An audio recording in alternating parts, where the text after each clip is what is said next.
नमस्कार फ्रेंड्स, मेरा नाम है कृष्णा लोधियाल और आज की इस इम्पॉर्टेंट न्यूज़ एनालिसिस वीडियो में आप सभी का बहुत बहुत स्वागत है। इस न्यूज़ एनालिसिस वीडियो में हम फाइनेंशियल एडवाइजर्स की बात करते हैं, फाइनेंशियल एडवाइजर्स के साथ में, और डेली न्यूज़ एनालिसिस में ऐसे ही कुछ इंपॉर्टेंट खबरों को लेकर के मैं आपके बीच आता हूं, उसका डिटेल एनालिसिस करता हूं फ्रेंड्स। तो आज का जो एनालिसिस है वो है LIC की प्रॉपर्टीज़ की सेल होने को लेकर के, क्योंकि आप सभी लोगों को पता होगा कि LIC अपनी प्रॉपर्टीज़ को सेल आउट करने का प्लान कर रही है।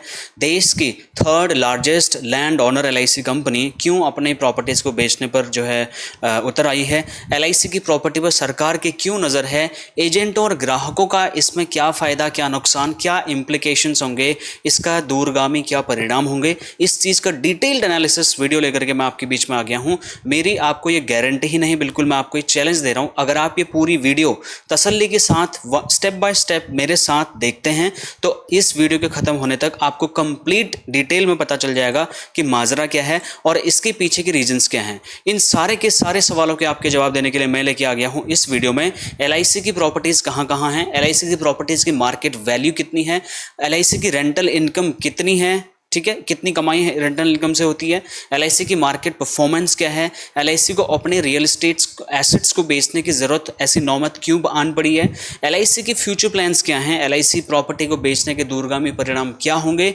LIC का भविष्य कैसा होगा, सरकार को क्या फ़ायदा क्या नुकसान होगा, LIC के एजेंटों पर इसका क्या प्रभाव पड़ेगा। बहुत बहुत बहुत इंपॉर्टेंट 12 प्रभाव पड़ेंगे आपके ऊपर में अगर आप एक LIC एजेंट है तो। LIC के ग्राहकों पर इसका क्या प्रभाव पड़ेगा और मेरी राय LIC के चेयरमैन, LIC के मैनेजमेंट और सरकार को क्या है, बिल्कुल अनबायस तरीके से। ऑल्दो मैं ये कोई राइट्स नहीं रखता हूँ कि मैं इसका एनालिसिस करूँ, मैं इस पर डिसीजन मेकिंग पावर रखूँ, but yes, being an insurance adviser, being a creator, एक कम्युनिटी जिसको हम होल्ड कर रहे हैं, जिसको हम लीड कर रहे हैं, यहाँ पर मेरी जिम्मेदारी बन जाती है कि मैं इन 36-37 हज़ार इंश्योरेंस एडवाइजर्स का प्रतिनिधित्व करते हुए एक ऐसी जो है स्ट्रेटजी, एक ऐसी डिटेल्ड एनालिसिस वीडियो आपके लिए लेके आऊँ ताकि मेरे इंश्योरेंस एडवाइजर्स भाई बहनों को डिटेल्ड में ये पता चल पाए कि हो क्या रहा है, क्यों हो रहा है, क्या इंप्लीकेशंस इसके हो सकते हैं। तो मेरा नाम है कृष्णा लोधियाल, आप सभी लोगों का बहुत बहुत स्वागत कर रहा हूँ आज की इस वीडियो में। इस वीडियो को लास्ट तक ज़रूर देखिए और इस वीडियो को ज़्यादा से ज़्यादा लोगों तक शेयर करिए, और इसी से नहीं और भी बहुत important videos every single day मैं आपके लिए लेके आ रहा हूँ इस चैनल पर, जो आप पीछे देख रहे होंगे। ऑब्जेक्शन हैंडलिंग से रिलेटेड, प्रोस्पेक्टिंग से रिलेटेड 365 दिनों का टारगेट मैंने आपके लिए लिया हुआ है, जिसमें 52 दिनों से लगातार हम every single day without fail insurance advisers की कम्युनिटी को मजबूत करने के लिए, नॉलेज गैप को फुलफिल करने के लिए एवरी सिंगल डे हम आपके बीच में आ रहे हैं फ्रेंड्स। तो इसके लिए प्लीज़ आपका एक लाइक तो बनता है, और इस कोशिश को अगर आप साकार करना चाहते हैं, इस चैनल को ज़्यादा से ज़्यादा लोगों तक शेयर करिए ताकि 14 लाख इंश्योरेंस एडवाइजर्स जब इस सब्सक्राइब करेंगे इस चैनल को तो इसकी ताकत बढ़ जाएगी, और जब हमारी ताकत बढ़ेगी तो आफ्टर ऑल LIC को हमारी बात सुननी पड़ेगी, गवर्नमेंट को हमारी बात सुननी पड़ेगी। मैं इस वीडियो की शुरुआत करने जा रहा हूं और इसमें हर मुद्दे के ऊपर मैं बात करूंगा। अगर आप सच में सीरियस हैं इस चीज़ को समझने के लिए, अगर आप चाहते हैं कि अगर आप एक LIC एजेंट हैं, आपको इसकी पूरी डिटेल में पता चले, तो इस वीडियो को लास्ट तक ज़रूर देखिए। अगर आप इस वीडियो को बीच में छोड़ के जाते हैं तो मैं आपको चैलेंज नहीं, पूरा दावा करता हूँ कि आप हमेशा कन्फ्यूज़ रहेंगे, LIC को गालियाँ देंगे, अपने बिजनेस को गालियाँ देंगे, और कहीं ना कहीं उसका खामियाजा आपको मार्केट में भुगतना पड़ेगा जब आप नई पॉलिसी बेचने के लिए जाएंगे और आपके बीच में ऑब्जेक्शंस आएंगे और आप उन ऑब्जेक्शंस को हैंडल नहीं कर पाएंगे। इस एक वीडियो में मैं आपको सारे के सारे बिजनेस पैरामीटर्स, बहुत सारी नॉलेज ऐसे देने वाला हूं जो आज तक किसी ने आपको नहीं दी होगी। मैं 5 या 6 घंटे से इस वीडियो की तैयारी कर रहा था, to be honestly my dear friends. आपको पता है मैं जब एवरी सिंगल डे वीडियो लेके आता हूँ, लाइव सेशंस लेके आता हूँ, उससे पहले 2 घंटे पहले मैं तैयारी करके आता हूँ, ठीक है। तो मेरी जो प्रिपरेशन होती है वो सबसे स्पेशल होती है, सबसे यूनिक होती है। आप मेरे कंटेंट को किसी से मैच नहीं कर सकते हैं, क्योंकि वो मेरी अपनी नॉलेज होती है और अपनी रिसर्च होती है। इसके लिए मुझे कॉन्फिडेंस है अपने कंटेंट के ऊपर में कि अगर आपने पूरी वीडियो देखते हैं आप, तो आपको बहुत बहुत वैल्यू मिलेगी, और बहुत वैल्यू मिलने के साथ साथ आपको बहुत कॉन्फिडेंस भी मिलेगा कि ये चीज़ क्या हो रही है, क्यों हो रही है, इसके क्या प्रॉब्लम्स होंगे, क्या फ़ायदे होंगे, गवर्नमेंट क्या चाहती है, इंश्योरेंस एडवाइजर्स को क्या नुकसान फ़ायदा होने वाला है। Every single thing I am going to cover in this video, so let's start. Alright friends, तो सबसे पहले हम बात करते हैं LIC की प्रॉपर्टीज़ कहाँ कहाँ हैं। ये भारत का नक्शा आपको दिख रहा होगा, इसमें आपको जितने डॉट्स दिख रहे हैं इससे कहीं ज़्यादा LIC की प्रॉपर्टीज़ ऑल ओवर इंडिया में हैं। LIC के बारे में मैं आपको बताऊं, LIC डिफेंस और रेलवे के बाद इंडिया की third largest land owner company भी है। जी हाँ दोस्तों, इंडिया की third largest land owner LIC company है। ये कुछ नया आपको पता चला होगा। अच्छा, यहाँ पर कुछ बहुत ही प्राइम लोकेशंस हैं। हालांकि उनकी लिस्ट बहुत लंबी है, बट वीडियो लेंदी हो जाएगा, बट मैं कुछ बता देता हूँ। जैसे SBI बिल्डिंग है हमारे उत्तराखंड के मंसूरी में, उत्तराखंड में। वो बहुत ही ज़्यादा महंगी बिल्डिंग है, बहुत बड़ी बिल्डिंग है। उसके बाद जीवन भारती बिल्डिंग है, कनॉट प्लेस, न्यू दिल्ली में, अगर आपने देखा होगा। उसके बाद है चित्तरंजन एवेन्यू कोलकाता में बिल्डिंग LIC की। इसकी मालिकाना हक LIC के पास है सारा। एशियाटिक सोसाइटी करके एक बिल्डिंग है मुंबई में। सेंट्रल ऑफिस LIC की बिल्डिंग जो है मुंबई में, वो भी LIC की अपनी खुद की बिल्डिंग है। ठीक है? उसके बाद में अकबर अली बिल्डिंग मुंबई। इसके अलावा बहुत सारी और भी प्रॉपर्टीज ऑल ओवर इंडिया में LIC के मालिकाना हक वाली हैं, जिसके ऊपर में LIC को हम बोल रहे हैं कि वो इंडिया की third largest land owner company. आपको पता चल गया प्रॉपर्टीज कहाँ कहाँ है। अब देखिए LIC की प्रॉपर्टीज की मार्केट वैल्यू कितनी। माय डियर फ्रेंड्स, 50 से 60 हज़ार करोड़ रुपए की मार्केट वैल्यू इतना देखा जा रहा है। अब ये एक्चुअल नहीं है कि एक्चुअल वैल्यू लोग बोल रहे हैं कि ये इससे 5 गुना ज़्यादा हो सकती है। अगर मैं इतना कैलकुलेट करूं तो वो होगा 2 से लगभग 2.5 लाख करोड़ रुपए के आसपास। तो ये इसकी है रियल वैल्यू। LIC के टोटल प्रॉपर्टीज अगर हम बेचने जाएं तो 2-2.5 लाख 3 लाख करोड़ रुपए तो आराम से LIC को यहाँ से आ जाएंगे। अब उसके बाद है LIC की रियल एस्टेट एसेट से कमाई कितनी होती है। एक रिपोर्ट के हिसाब से अगर देखें तो per day, every single day LIC को 4 करोड़ रुपए का रेंटल इनकम आता है इन सारी प्रॉपर्टीज से, क्योंकि ये सारी प्रॉपर्टीज LIC ने रेंट पे भी चढ़ा रखी है। ठीक है, बहुत सारी प्रॉपर्टीज LIC ने रेंट पे चढ़ा रखी है, तो वो 4 करोड़ से ज़्यादा का रेवेन्यू निकल के आता है। एक साल का रेवेन्यू 1460 करोड़। ये मैं इस टाइम का बता रहा हूँ। अब अगर हम 25 साल का देखें तो 36,500 करोड़ रुपए तो खाली LIC रेंटल इनकम से कमाएगी। और ये मैं आज का रेट बता रहा हूँ। अब एवरी सिंगल ईयर आपको पता होगा कि कमर्शियल बिल्डिंग्स में जो रेंटल चार्ज होते हैं वो बढ़ते जाते हैं, ठीक है, पर स्क्वायर फीट के हिसाब से। तो उसको तो मैं काउंट ही नहीं कर रहा। उस हिसाब से देखे तो कम से कम 50,000 करोड़ से ज़्यादा का LIC केवल और केवल रेंटल इनकम कमाएगी। तो फ्रेंड्स, ये है LIC की रेंटल इनकम से वो। अब थोड़ा परफॉर्मेंस भी देख लेते हैं। ठीक है, मैं प्रॉपर रिसर्च के साथ आया हूँ आपके बीच में। ये सारा कुछ ग्राफ्स मैंने बना रखे हैं आपके लिए। LIC की मार्केट परफॉर्मेंस देख लेते हैं। पिछले 2 साल का रिकॉर्ड चेक करते हैं। मार्च 2023 में LIC का जो एसेट अंडर मैनेजमेंट था, AUM, अगर वो देखें तो 44 लाख करोड़ रुपए था। ठीक है, और उसके बाद में अगर हम 2024 मार्च की बात करें तो 52 लाख करोड़ को क्रॉस कर चुका था। 44 से 52 एक साल के अंतर्गत में इतना ज़्यादा स्पीड ग्रोथ हो रही है LIC की। उसके बाद देख लीजिए नेट प्रॉफिट। फाइनेंशियल ईयर 2022-2023 में 36,397 करोड़ का प्रॉफिट था। उसके बाद में 2023 और 2024 के फाइनेंशियल ईयर में 40,676 करोड़ का net profit after deducting all the expenses. ठीक है, रेवेन्यू नहीं बोल रहा हूँ, net profit.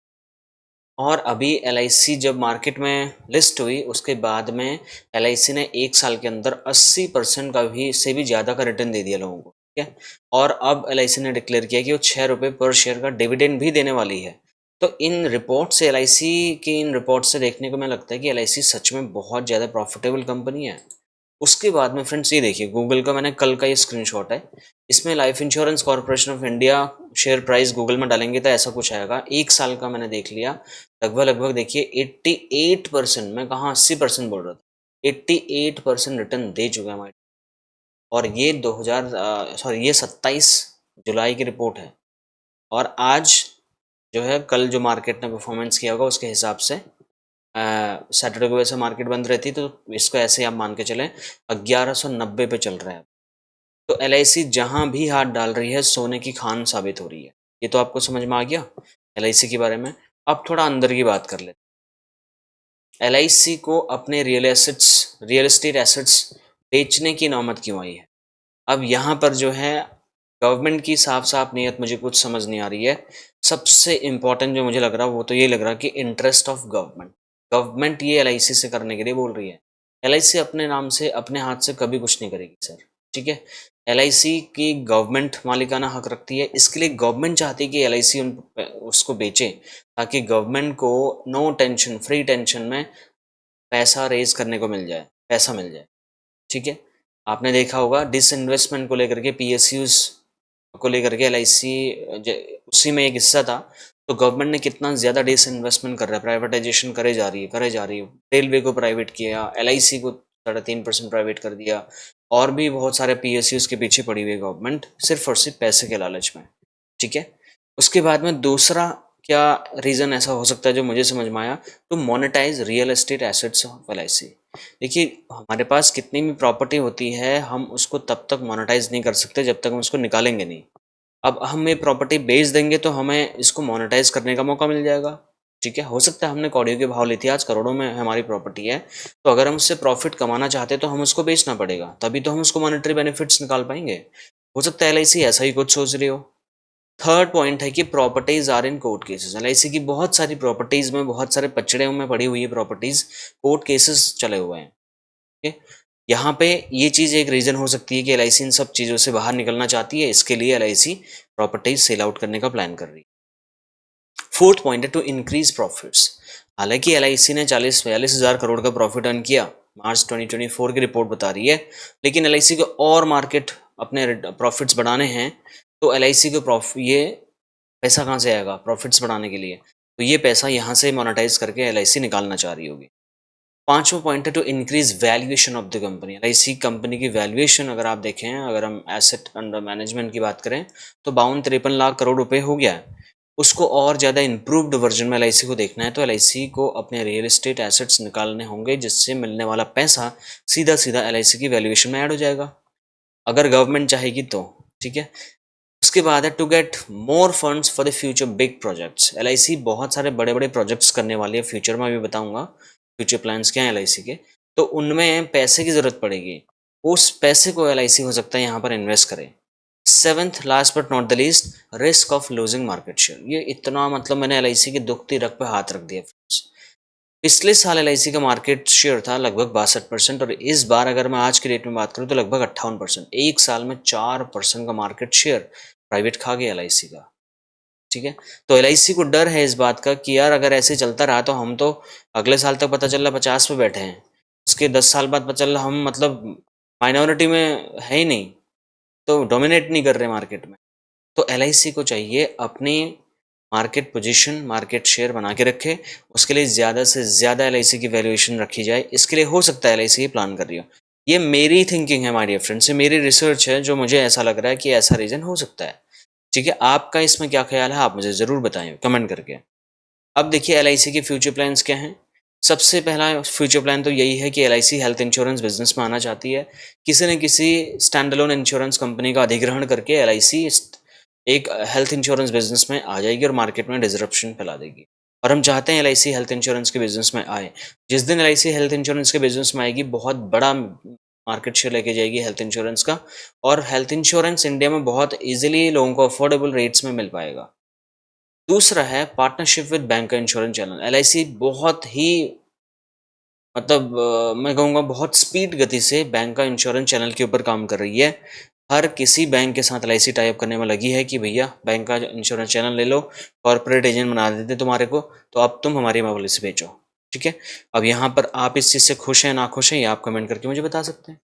Third, competitive product launches. LIC चाहती है कि प्राइवेट इंश्योरेंस कंपनीज की तरीके से वो भी हर उस टाइप के प्रोडक्ट्स हमारे पास में होने चाहिए जैसे लोगों को चाहिए।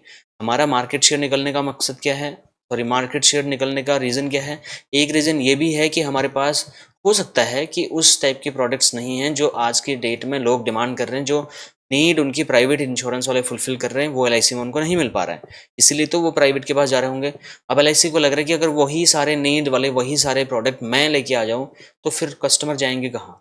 और मेरे पास तो गवर्नमेंट का 1956 का सोवरेन गारंटी भी है, जो प्राइवेट इंश्योरेंस में किसी के पास नहीं है, वो तो अपना प्लस पॉइंट है ही है।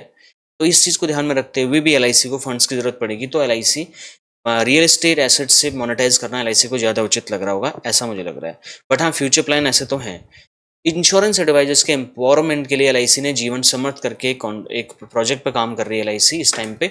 उसमें एलआईसी को बहुत ज़्यादा पैसा देना पड़ेगा कार्वी इंटरनेशनल को, कार्वी जो कि एक कंसल्टिंग फर्म है, क्योंकि 14 लाख इंश्योरेंस एडवाइजर्स की लाइफ का सवाल है भैया। बहुत सारे CRM सॉफ्टवेयर्स बनाने पड़ेंगे, बहुत सारे ट्रेनिंग्स, बहुत सारे मॉड्यूल्स, बहुत सारा काम होना है इंश्योरेंस एडवाइजर्स के लिए कार्वी की तरफ से। तो उसके लिए कार्वी बहुत ज़्यादा पैसा डिमांड कर रहा होगा। उसको पैसा देने के लिए LIC के पास पैसा होना चाहिए अलग से। फ्यूचर प्लान्स में ये भी है कि LIC का जो सिस्टम है, जो CRM सॉफ्टवेयर है, उनको अपग्रेड किया जाएगा, टेक्नोलॉजी से भी किया जाएगा और भी, ताकि LIC के हर इंश्योरेंस एडवाइजर को घर बैठे ऑफिस के सारे काम मिल जाए, उसको ब्रांच के लाइन में न लगना पड़े, वो टाइम इंश्योरेंस एजेंट अपने न्यू बिजनेस में लगाए। तो ये हैं LIC के फ्यूचर प्लान्स। कुछ मैंने लिखे हैं, कुछ नहीं लिखे हैं due to some security reasons. अब प्रॉब्लम कहाँ है? ठीक है, मान लीजिए LIC डिसाइड कर चुकी है उसको प्रॉपर्टी निकालनी है, तो यहाँ पर बहुत बड़ी प्रॉब्लम्स हैं 3। पहली है एक्चुअल वैल्यूएशन की कैलकुलेशन। एक्चुअल वैल्यूएशन किसी को पता ही नहीं है, वो तो नीलामी जब की जाएगी तभी पता चलेगा कि एक्चुअल वैल्यूएशन कितनी बन रही प्रॉपर्टीज़ की। ठीक है, उसके बाद में परमिशन लेनी पड़ेगी दीपम से। जैसे IRDA को रेगुलेट करता है IRDA, वैसे ही PSUs सेक्टर्स के जितने भी पब्लिक सेक्टर कंपनी होते हैं उनको रेगुलेट करने का काम करता है दीपम। ठीक है, गवर्नमेंट का एक हमारा संस्था है दीपम। दीपम से परमिशन लेनी पड़ेगी। अगर दीपम इस ऑफर को रिजेक्ट कर देता है, इस प्रपोजल को रिजेक्ट कर देता है, तो सरकार की भी कोई वो नहीं है कि सरकार इस चीज़ को बेच सकती है। और दीपम ने भी अगर अप्रूव कर दिया तो उसके बाद में इंश्योरेंस एक्ट 1938 में बहुत सारे अमेंडमेंट्स करने पड़ेंगे, चेंजेस करने पड़ेंगे, एंडोर्समेंट्स करने पड़ेंगे, तब जा करके कहीं LIC का ये कानूनी रास्ता साफ होगा इन प्रॉपर्टीज़ को बेचने का। क्योंकि सर पब्लिक प्रॉपर्टी है ये, मतलब पब्लिक सेक्टर की कंपनीज की वो है, कोई मालिकाना हक वाली नहीं है ना। एक पब्लिक सेक्टर में कॉरपोरेशन है ये LIC। ठीक है, इसके लिए हर कोई चीज़ करने से पहले गवर्नमेंट की अप्रूवल, दीपम की अप्रूवल, बहुत सारे कानूनी पचड़ों से उसको निकलना पड़ेगा। ऐसा नहीं है कि ये पहली बार LIC in real estate assets को निकालने का ट्राई कर रही है, बहुत पहले और भी कर चुकी है, लेकिन कानूनी पचड़ों की वजह से ही ये काम नहीं बन पाया LIC का। अब LIC दोबारा ट्राई कर रही है। ठीक है, नेक्स्ट इज LIC की प्रॉपर्टीज़ को बेचने के दूरगामी परिणाम क्या होंगे। अब मैं अपने वीडियो के सबसे इंपॉर्टेंट फेज पे जा चुका हूँ। अब यहाँ से वीडियो को छोड़ के बिल्कुल मत जाना। ठीक है, LIC अपने रियल एस्टेट एसेट्स को बेचती है तो इसके दूरगामी परिणाम क्या होंगे। सबसे पहले देखिए LIC के लिए इसका क्या वो हो सकता है। अब LIC के हिसाब से LIC क्या बोल रही है, LIC को क्या लग रहा है, जो मुझे लग रहा है LIC को लग रहा होगा करके। पहला तो है कि LIC को कोर्ट केसेस से छुटकारा मिल जाएगा, क्योंकि बहुत सारी प्रॉपर्टीज़ कोर्ट कचरों के चक्करों में पड़ी हुई है। ठीक है, ये एक बार में प्रॉपर्टीज़ बेच देगी तो उस प्रॉब्लम का सोल्यूशन परमानेंट हो गया। दूसरा, इम्प्रूवमेंट इन प्रॉफिट्स। LIC अपने प्रॉफिट्स को इम्प्रूव करना चाहती है, जिसकी वजह से अगर ये डील बन जाती है, ये प्रॉपर्टी सेल हो जाती है, तो इसके दूरगामी परिणाम क्या होंगे। आफ्टर ऑल LIC के प्रॉफिट्स में इंक्रीमेंट आएगा। ठीक है, प्रॉफिट्स बढ़ जाएंगे। अच्छा, प्रॉफिट्स बढ़ेंगे, उसके बाद में यहाँ पर LIC, इसको दूरगामी परिणाम क्या होंगे, LIC को मोनेटाइजेशन करने का मौका मिल जाएगा। LIC के पास ज़्यादा फंड्स अवेलेबल होंगे। ज़्यादा फंड्स होंगे तो LIC ज़्यादा रिटर्न्स दे पाएगी लोगों को, ज़्यादा एजेंट्स को कमीशन दे पाएगी। ऐसा मैं सोचता हूँ, LIC सोचती नहीं सोचती ये तो LIC को पता होगा। चौथा है इंक्रीज इन वैल्यूएशन। अगर ऐसा होता है तो LIC की वैल्यूएशन बहुत तगड़ी बढ़ जाएगी, 2-3 लाख करोड़ रुपए एक झटके में बढ़ सकती है। उसके बाद में government will get huge capital. LIC के, ठीक है LIC के पास रखेगा तो मुझे तो नहीं पता है, बट गवर्नमेंट के ऊपर मुझे डाउट है। गवर्नमेंट इस पैसे को लेके जा सकती है अपने काम के लिए, अपना खजाना भरने के लिए, मुझे तो यही लग रहा है। और अगर ये पैसा गवर्नमेंट के पास चले गया तो LIC के रियल एस्टेट एसेट्स भी हाथ से जाएंगे और LIC की रेपुटेशन भी खराब होने वाली। लेकिन दूरगामी परिणाम में पॉजिटिविटी की अगर हम बात करें तो गवर्नमेंट को पैसा मिलने के चांसेस हैं। और गवर्नमेंट भी कहाँ खर्चा करती है, हो सकता है कंट्री पे ही करे, ये तो मुझे नहीं पता। लिक्विडिटी, LIC को इस रियल एस्टेट डील को करने के बाद में उस पैसे के ऊपर लिक्विडिटी मिल जाएगी, जो अभी तक नहीं मिल पाई है सालों से। ठीक है, उसके बाद मैक्सिमाइज रिटर्न्स LIC गेन कर सकती है। जो भी इनकी नीलामी कराएगी LIC इन प्रॉपर्टीज़ की, तो बहुत सारा पैसा LIC को मिल सकता है। और उसके बाद में LIC 8वें पॉइंट में कैपिटल एलोकेशन का काम कर सकती है। अलग अलग सेक्टर्स में इस अमाउंट को, कैपिटल को री इन्वेस्ट कर सकती है अपने फ्यूचर विजन्स को इम्प्रूव करने के लिए। अब ये ऐसा हो पाएगा नहीं हो पाएगा, मुझे बहुत डाउट है गवर्नमेंट के ऊपर। ठीक है, 9th पॉइंट है जीरो मेंटेनेंस कॉस्ट। इतनी बड़ी बड़ी बिल्डिंग्स हैं, वहाँ पर लाखों करोड़ों रुपए का मेंटेनेंस कॉस्ट आता है sir every single month. LIC अगर चाहे तो इनको एक बार निकाल दे तो ज़ीरो, इसका जो मेंटेनेंस पे LIC खर्चा कर रही है, वो सारा का सारा पैसा LIC बचा लेगी। ठीक है, ये तो मैंने पॉजिटिव चीज़ें बता दी। अब मैं आपको वो बताता हूँ जो आपसे शायद छुपाया जाएगा, जो आपको नहीं बताया जाएगा। ठीक है, वो ध्यान से सुन लीजिए। और ये रेड मार्क है। एलआईसी की प्रॉपर्टीज को बेचने के दूरगामी परिणाम एलआईसी के लिए क्या होंगे, अब मैं आपको बताता हूँ नेगेटिव पॉइंट्स क्या हैं जो मेरी समझ के हिसाब से हैं, ठीक है। नंबर 1, लॉस ऑफ 1460 करोड़ रुपए yearly rental income for ever. LIC को, अगर एलआईसी ने एक बार में पैसा ले लिया, ठीक है, जितना भी पैसा लिया, 7-8 अरब डॉलर बता रहे हैं, उससे ज़्यादा जितना भी लेती है, लेकिन अगले साल से एलआईसी की passive income, royalty income, passive income बोल लीजिए 1400-1500 करोड़ रुपए की, वो आनी हमेशा के लिए बंद हो जाएगी। और जब कोई चीज़ हमेशा के लिए इनकम बंद हो जाती है तो ये एक वो रेड साइन है, ठीक है। एलआईसी ने वो पैर अपना काट दिया जो उसको हर साल 1500 से 2000 करोड़ रुपए का रेवेन्यू निकाल के दे रहा था, जिससे कहीं ना कहीं मुझे लगता है दूरगामी परिणाम ये होंगे कि एलआईसी की वैल्यूएशन भी इफेक्ट होगी, एलआईसी का और भी कई सारी चीज़ों में दिक्कत आएगी, जिसमें नंबर 2 है लॉस ऑफ रेपुटेशन। एलआईसी अपनी प्रॉपर्टीज़ को बेच रही है, एलआईसी अपनी प्रॉपर्टीज़ को बेच रही है, ऐसी नौबत क्यों आई? मीडिया चैनल्स इसको बहुत ज़्यादा अलग तरीके से देखेंगे और प्राइवेट इंश्योरेंस कंपनीज के पास होगा मौका कि एलआईसी के रेपुटेशन को और गिराया जाए, तो वो और ज़्यादा लोगों को, इन्फ्लुएंसर्स को पैसा देगी कि इसको इस तरीके से बताओ ताकि एलआईसी की रेपुटेशन ख़राब हो। एलआईसी की रेपुटेशन ख़राब होगी तो कस्टमर एलआईसी को छोड़ के प्राइवेट के पास आएगा, ये भी एक वजह हो सकती है, ठीक है। लॉस ऑफ रेपुटेशन का खतरा है, एलआईसी के ऊपर लोगों का जो ट्रस्ट है वो ट्रस्ट ब्रेक हो सकता है, एलआईसी के ऊपर जो लोगों की क्रेडिबिलिटी है, सस्टेनेबिलिटी है, एलआईसी का जो ब्रांड नेम है, उसकी जो वैल्यू है, उसमें बहुत बड़ा डिप आ सकता है माय डियर फ्रेंड्स। एलआईसी के लिए पैसे जुटाने का फायदा हो सकता है, बट लोगों के हिसाब से एलआईसी की ब्रांड वैल्यू कम हो सकती है। Third point, constant competition from private insurance. आप कितनी प्रॉपर्टी बेच दीजिए सर, अगर आप कंपटीशन से बचने के लिए ऐसा काम कर रहे हैं, ठीक है, मार्केट शेयर बचाने के लिए ये काम कर रहे हैं, तो ये बहुत गलत प्रैक्टिस है आपकी। आपको कंपटीशन तो पहले भी था, आज भी है, और आने वाले टाइम में तो और ज़्यादा कंपटीशन होगा, क्योंकि 1000 से ज़्यादा इंश्योरेंस कंपनीज मार्केट में आने वाली हैं इंडिया में 2047 तक, ठीक है। तो इसके लिए मार्केट कंपटीशन से तो एलआईसी बच नहीं पाएगी। चौथा point, dip in new business premium and into other subsidiary businesses. LIC के 7 या 8 और भी बिजनेसेस हैं पॉलिसी बेचने के अलावा, वहाँ पर भी एलआईसी को कहीं ना कहीं बिजनेस में डिप देखने को मिल सकता है इस डिसीजन की वजह से, और एलआईसी का जो न्यू बिजनेस प्रीमियम है उसमें भी डिप देखने को मिल सकता है, क्योंकि हर प्राइवेट इंश्योरेंस कंपनी कोशिश करेगी कि एलआईसी की रेपुटेशन वहाँ पर खराब की जाए ताकि उनको मौका मिले मार्केट में डोमिनेट करने का। एलआईसी का मार्केट शेयर इसीलिए वो लेना चाहते हैं, और एलआईसी को यहाँ पे फायदा नहीं, नुकसान हो सकता है। कैपिटल गेन लॉस, एलआईसी जितना भी कैपिटल यहाँ पे गेन करेगी, दूरगामी परिणाम ये भी हो सकते हैं कि सारा पैसा गवर्नमेंट उठा के चल दे और एलआईसी को एक भी पैसा ना दे। तो मैंने अपनी प्रॉपर्टी भी बेच दी और मुझे कुछ नहीं मिला, तो मैं आगे को क्या करूँगा सोचिए। मेरी तो आने वाली इनकम भी गई, 1460 करोड़ रुपए की इनकम भी गई। उसके बाद में 7, डाइवर्सिफिकेशन रिस्क। एलआईसी के पास में अगर इस पैसे का प्रॉपर यूटिलाइजेशन नहीं हुआ, ठीक है, यहाँ पर एलआईसी के ऊपर में डाइवर्सिफिकेशन का बहुत बड़ा रिस्क हो जाएगा, उस पैसे को रीइन्वेस्टमेंट करने का रिस्क हो जाएगा। अगर ये प्रॉपरली नहीं हो पाया तो ये प्रॉपर्टीज निकालने का फायदा नहीं, नुकसान होगा एलआईसी को। Last but not the least, brand presence. अब देखिए, आप कहीं जा रहे हैं, आपको लोगों को बताते हैं अरे वो मसूरी में जो है ना एसबीआई बिल्डिंग, एलआईसी वाली बिल्डिंग, एलआईसी की बिल्डिंग पे आ जाओ। आप बोलोगे चित्तरंजन एवेन्यू पर खड़ा हूँ मैं, एलआईसी की बिल्डिंग दुनिया जानती है, लेकिन जब ये बिक जाएंगी, एलआईसी का ब्रांड नेम इनसे हट जाएगा, फिर इनका नाम कुछ और रखा जाएगा, तो एलआईसी की जो ब्रांड प्रेजेंस है वो कितनी ज़्यादा डिफेक्ट पड़ेगा इस पर, सोचिए आप एक बार, ठीक है। ये मेरे पॉइंट्स हैं, मैं आपसे कोई एक्सपेक्ट नहीं कर रहा हूँ कि आप सहमत होंगे नहीं होंगे, बट ये मेरी रिसर्च है, मुझे ऐसा लगता है और मुझे लगता है आपको बताना था। एलआईसी प्रॉपर्टीज़ को बेचने के दूरगामी परिणाम एलआईसी ग्राहकों के लिए क्या होगा? अगर शॉर्ट टर्म की बात करूँ तो ज़्यादा डिविडेंड्स एलआईसी दे सकती है इन्वेस्टर्स को, लेकिन लॉन्ग टर्म की बात करो तो डिविडेंड्स कम हो सकते हैं, क्योंकि गवर्नमेंट पैसा लेके जाना चाहती है, ऐसा मुझे लगता है।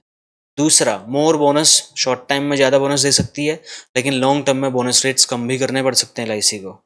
Third, lower premium in short term.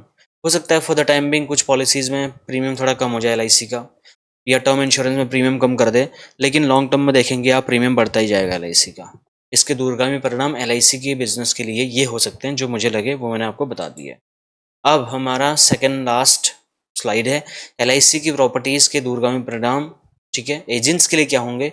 बहुत बहुत बहुत इंपॉर्टेंट 12 पॉइंट में बता रहा हूँ। सबसे पहले समझ लीजिए, problem in the market while dealing, जब आप लोगों के साथ डील करेंगे, सामने से बंदा एक नया ऑब्जेक्शन डालेगा, अरे क्या हुआ, एलआईसी की तो अब तो प्रॉपर्टी बेचने की नौबत आ गई, ऐसा क्या चल रहा है आपकी एलआईसी में, ऐसा क्या दिक्कत आ गया कि एलआईसी को प्रॉपर्टी बेचने की जरूरत पड़ रही है।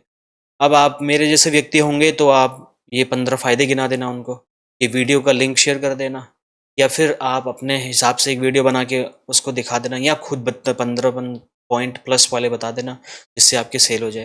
लेकिन कहीं ना कहीं आपको प्रॉब्लम आएगी मार्केट में डील करने में अगर ये एलआईसी इस तरीके से प्रॉपर्टीज बेचती है तो। दूसरा, रेपुटेशन, एलआईसी की ट्रस्ट, एलआईसी का क्रेडिबिलिटी, एलआईसी की ब्रांड इमेज, इस पे डेंट पड़ सकता है माय डियर फ्रेंड्स। और जब इस पे डेंट पड़ेगा तो ऑब्वियस सी बात है एलआईसी एजेंट्स के ऊपर डेंट पड़ेगा, क्योंकि मार्केट में तो हम रिप्रेजेंट कर रहे हैं यार, एलआईसी चेयरमैन थोड़ा घूम रहे हैं कहीं पे, एलआईसी एजेंट घूम रहा है ना, मैं गली गली घूम रहा हूँ, मैं एलआईसी को रिप्रेजेंट कर रहा हूँ, तो वहां पे एलआईसी की रेपुटेशन खराब होना मतलब मेरी रेपुटेशन खराब होना, एलआईसी के ऊपर ट्रस्ट कम होना मतलब मेरे ऊपर ट्रस्ट कम होना, एलआईसी की क्रेडिबिलिटी खराब होना मतलब मेरी क्रेडिबिलिटी खराब होना। थर्ड पॉइंट, कमीशन स्ट्रक्चर में बहुत बड़े चेंजेस आ सकते हैं और कमीशन वेरिएबल हो सकता है।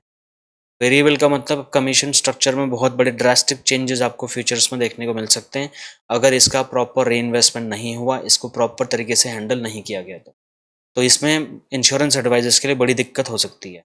चौथा पॉइंट, टिप इन फैसिलिटीज़। वैसे भी फैसिलिटीज़ के नाम पे ऑफिस से हमें बहुत कम फैसिलिटीज़ मिलती हैं, ठीक है, इंफ्रास्ट्रक्चर फैसिलिटीज़ हो या फिर ऑफिशियल फैसिलिटीज़ हो, कोई यहाँ से वहाँ हमें भगाते रहता है इंश्योरेंस एडवाइजर्स को, ठीक है।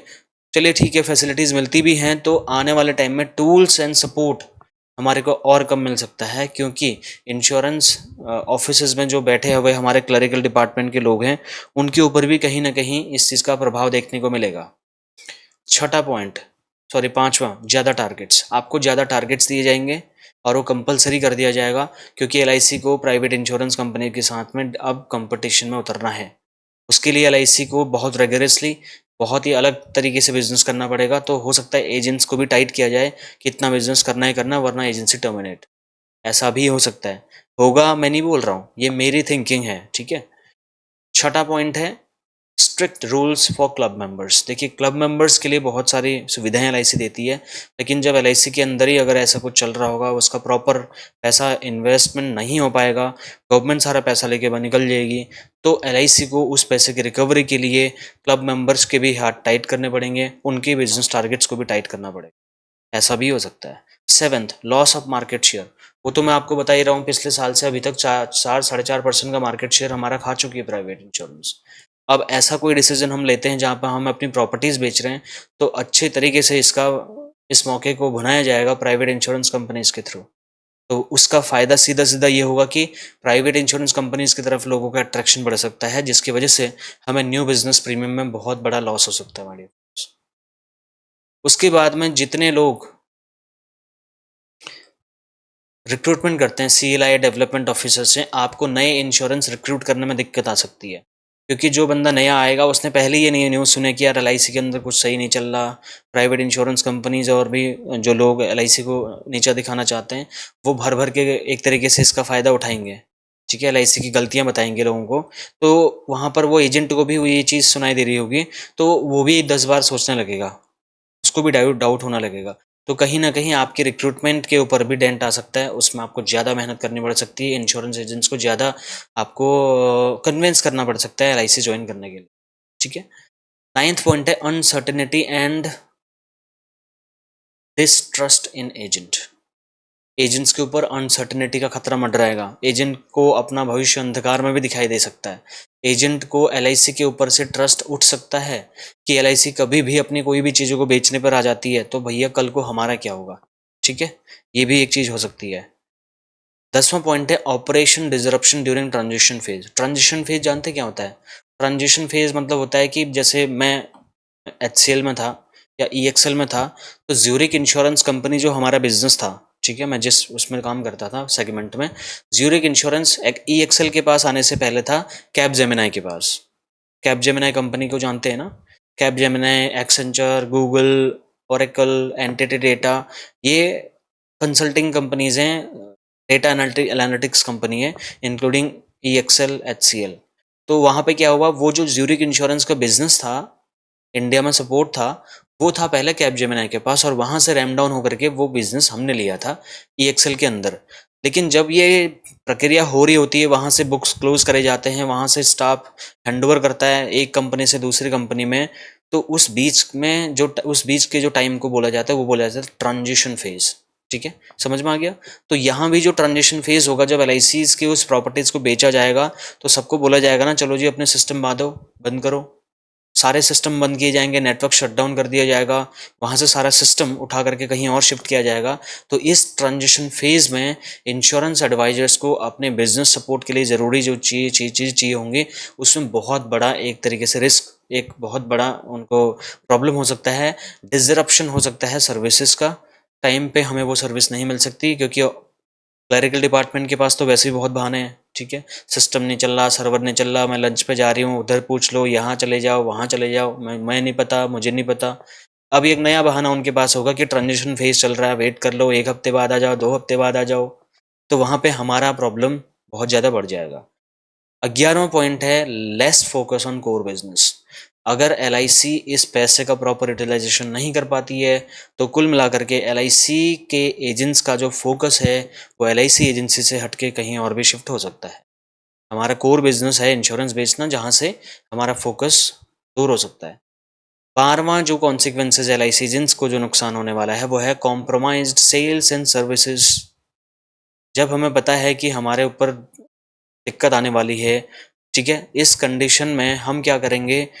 मजबूरी में या ज़्यादा कमीशन कमाने के लालच में कई बार क्या होता है, एजेंट्स क्या करते हैं, सेल्स एंड सर्विसेज के साथ कॉम्प्रोमाइज़ कर सकते हैं। ठीक है, तो कॉम्प्रोमाइज़ किया तो वहाँ पर एलआईसी की ब्रांड इमेज का हम नुकसान करेंगे। ये थे वो 12 नुकसान जो मुझे लगता है एलआईसी के एजेंट्स के लिए हो सकते हैं, और ऐसा ज़रूरी नहीं है कि ये होंगे ही होंगे। ठीक है, ये मैं अज्यूम करके चल रहा हूँ, मेरी अंडरस्टैंडिंग है ऐसी। Last but not the least, मेरी राय क्या है भैया?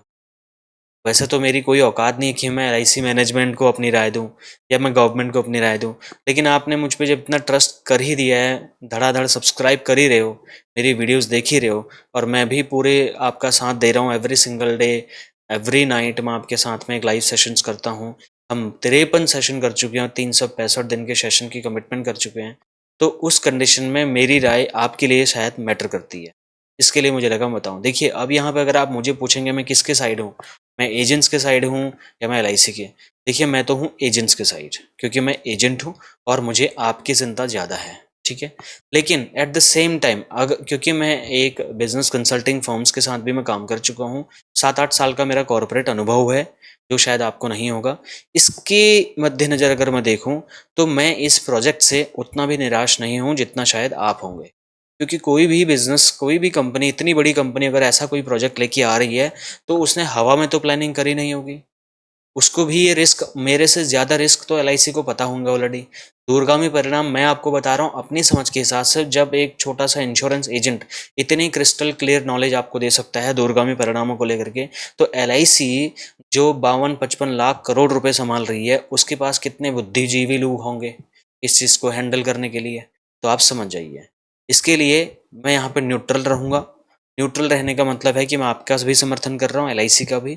अगर एलआईसी ने डिसीजन लिया है तो हवा में नहीं लिया होगा, बहुत सोच समझ के लिया होगा। इसके लिए मुझे एलआईसी के ऊपर ट्रस्ट है। लेकिन फिर भी मेरी इस एलआईसी मैनेजमेंट से 3-4 रिक्वेस्ट, 5 रिक्वेस्ट है। देखिए सर, सबसे पहले मैं आपसे चाहता हूँ कि आप हमारे एजेंट भाई बहनों से, जब भी ये चीज़ आप करें मार्केट में, प्रॉपर्टी सेल आउट करने का प्रोसेस, हर इन्फॉर्मेशन आपको हमारे एलआईसी एजेंट्स को देनी चाहिए।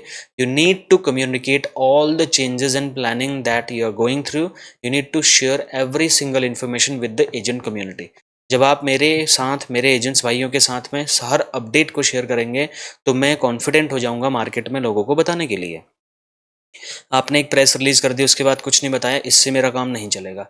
एवरी सिंगल डे आपको मुझे अपडेट देना पड़ेगा कि हम ट्रांजिशन फेज के कहाँ तक पहुँच चुके हैं, नया बिजनेस ऑपरेशंस के लिए ऑफिस कहाँ पे होगा, कब मेरे प्रॉब्लम, कस्टमर की प्रॉब्लम का सोल्यूशन मिल जाएगा, मुझे हर जानकारी चाहिए। दूसरी मेरी एक्सपेक्टेशन ये है, मेरी राय है एलआईसी के लिए, एक्स्ट्रा सपोर्ट देना पड़ेगा जब आपको ट्रांजिशन फेज में आप जाएंगे। जब भी आप ट्रांजिशन फेज में जाएंगे, जब भी आप वाइंड अप करेंगे, बिल्डिंगों से अपना सामान उठाएंगे, उस बीच में उससे पहले ही आप अपने नए ऑफिसेस खोल लें, वहाँ पे नया स्टाफ बैठाल दें, ताकि हमें कोई दिक्कत ना हो। हमें पहले ही पता चले कि अब इस ऑफिस में नहीं जाना है, ये ऑफिस बंद होने वाला है, तो इस ऑफिस में हम काम करा सकते हैं। ठीक है, ये प्लीज़ आप करिएगा। तीसरा है, मैं इंश्योरेंस एजेंट्स के हिसाब से बोल रहा हूँ, feedback from insurance agents before reinvesting funds receive by selling property. Sir आप लगभग पता नहीं कितना 7-8 अरब डॉलर कमाने वाले हैं अपनी इन प्रॉपर्टीज़ को सेल करके, तो एक छोटा सा काम और करें। जब LIC एजेंट्स ने आपको 97% का बिजनेस दिया है, आपको LIC एजेंट्स ने बनाया है, आपको हमने बनाया सर, तो आपकी जिम्मेदारी बनती है कि आप हमारे भी फीडबैक लें कि इस पैसे को री इन्वेस्ट कहाँ किया जाए। हमारी एक ज़रूर राय होगी आपसे कि ये पैसा, इसमें से कुछ पैसा हमारे ट्रेनिंग्स के ऊपर, हमारे एम्पावरमेंट के ऊपर, हमें नए टूल्स, नए सिस्टम देने के ऊपर, हमारे कमीशन को थोड़ा इम्प्रूव कर दीजिए, हमें थोड़ा अच्छे अट्रैक्टिव ऑफर्स दे दीजिए, कंपटीशन दे दीजिए, ताकि हम बिजनेस अच्छे से कर पाएँ। अगर ऐसा आप कर सकते हैं तो हम बड़ी मेहरबानी होगी। चौथा पॉइंट है सर, आपको अपने बैक ऑफिस ऑपरेशंस को इम्प्रूव करना पड़ेगा। सबसे इम्पॉर्टेंट है, आप अपने क्लरिकल डिपार्टमेंट का बिहेवियरल इश्यूज़ को रिजॉल्व कर लीजिए, क्योंकि उनको बोलने की तमीज़ बहुत कम है। एडवाइज़र्स को वहाँ पर इतना गंदे तरीके से ट्रीट किया जाता है सर, हम बता नहीं सकते आप। तो प्लीज़ सर, आप ऐसा कुछ करें, अपने अपने क्लरिकल डिपार्टमेंट को ये सख्त निर्देश दे दें कि LIC एडवाइजर्स के साथ में थोड़ा सा सलीके से पेश आएँ, शालीनता के साथ पेश आएँ, ताकि हमें भी अच्छा लगे उनके साथ बात करने। ठीक है सर। पांचवा, last but not the least, मेरी एक और रिक्वेस्ट है कि हमें आप ऐसे CRM सॉफ्टवेयर से लेस करें ताकि हमें ब्रांच के शकल देखने ही ना पड़े। मैं अपने कस्टमर का सारा काम घर पे बैठ के कर दूं। आप ट्रांजिशन कर रहे हैं, आप बिल्डिंग से सामान उठा रहे हैं, मुझे कोई फ़र्क नहीं पड़ना चाहिए सर, मेरा काम मेरे ऐप से हो जाना चाहिए। ऐसा प्लीज़ आप कर दीजिए। उसके बाद में आप प्रॉपर्टीज़ बेचिए, हमें कोई दिक्कत नहीं है। आपने सोचा होगा तो बहुत सोच समझ के कर रहे होंगे। गवर्नमेंट की क्या मंशा है वो तो गवर्नमेंट ही जानती होगी, लेकिन कृष्णा लोधियाल क्या सोचता था वो आपको बता चुका है सर। ठीक है, तो ये थी मेरी राय। देखिए सर, ठीक है, हमने आपको सारी चीज़ें बता दी। अब इस विषय में आप क्या सोचते हैं? आपको मेरी रिसर्च कैसी लगी? मेरी मेरी दूरदर्शी सोच आपको कैसी लगी? आप इस वीडियो का फीडबैक प्लीज़ मुझे बताएं, मुझे अच्छा लगेगा। और मैंने आपके लिए 36 कॉम्बिनेशंस की एक ई बुक बनाई है, जिसमें प्लान डिटेल के साथ में हिंदी, इंग्लिश, मार्केटिंग, पोस्टर सब मैं आपको दे रहा हूँ। कस्टमाइज्ड भी हैं और नॉर्मल वाले भी हैं, और ये इस तरीके से खुलेगा। लिंक मैं वीडियो के डिस्क्रिप्शन में दे रहा हूँ। अगर आप एक इंश्योरेंस एजेंट हैं और आपने अभी तक ये नहीं ली है, तो मैं आपसे चाहता हूँ कि आप मात्र 199 रुपये का इन्वेस्टमेंट करें, जो आपकी नंबर ऑफ पॉलिसीज़ भी बढ़ा देगा, नंबर ऑफ क्लाइंट्स भी बढ़ा देगा। और इस चैनल को ज़्यादा से ज़्यादा प्लीज़ सब्सक्राइब करिए, क्योंकि अभी रात के बजे 3 जब मैं आपके लिए वीडियो बना रहा हूँ। सोचिए, मैं आपके लिए रात के 3 बजे उठ करके ये काम कर रहा हूँ। तो प्लीज़ आपका भी थोड़ा सा फ़र्ज़ बनता है कि कृष्णा को थोड़ा सा सपोर्ट करें। सपोर्ट कैसे करें? सब्सक्राइब करें सबसे पहले आप, उसके बाद इस वीडियो को लाइक करें, फिर थोड़ा कमेंट करें, फीडबैक दें। उसके बाद इस वीडियो को अपने ब्रांच के हर ग्रुप में आग की तरह फैला दें। उसके बाद चैनल सब्सक्राइब तो आपने कर ही लिया, बस इतना ही काफ़ी है सर, क्योंकि मैं आपके एम्पावरमेंट के लिए काम कर रहा हूँ, नॉलेज गैप को फिल करने के लिए काम कर रहा हूँ। 365 दिन का टारगेट लेके चल रहे हैं। ठीक है, तो ये सारे टॉपिक्स हैं जो हम आने वाले दिनों में आपके लिए कवर करेंगे। और एवरी सिंगल डे हमारे यूट्यूब चैनल पर एक पूल होता है, जहाँ पर आप पार्टिसिपेट करें, अपनी नॉलेज बढ़ा सकते हैं आप। और वहाँ पे एक्साइटिंग गिफ्ट्स भी मैं लेके आने की सोच रहा हूँ। अगर आपके कोई क्वेश्चन आंसर्स हैं, कोई डाउट हैं, तो आप मुझे इस व्हाट्सएप ग्रुप में ज्वाइन हो जाएं। इसका लिंक मैं वीडियो के डिस्क्रिप्शन में दे रहा हूँ। और उसके बाद आप पर्सनली भी मुझे अपने मैसेज, कॉल, आप वीडियो बना के अपने सवाल पूछ सकते हैं, या लाइव सेशन ज्वाइन कर सकते हैं रात 9:30 से 10 के बीच में एवरी सिंगल डे। वहाँ पे आप अपने सवाल पूछ सकते हैं, मैं आपके सवालों के जवाब दूंगा।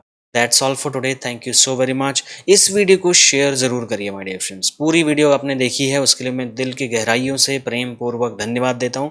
आपको मेरे पास शब्द नहीं है कि मैं कैसे थैंक्स बोलूँ, बट इस वीडियो को शेयर ज़रूर करिए, बहुत बहुत इंपॉर्टेंट है। Thank you so very much.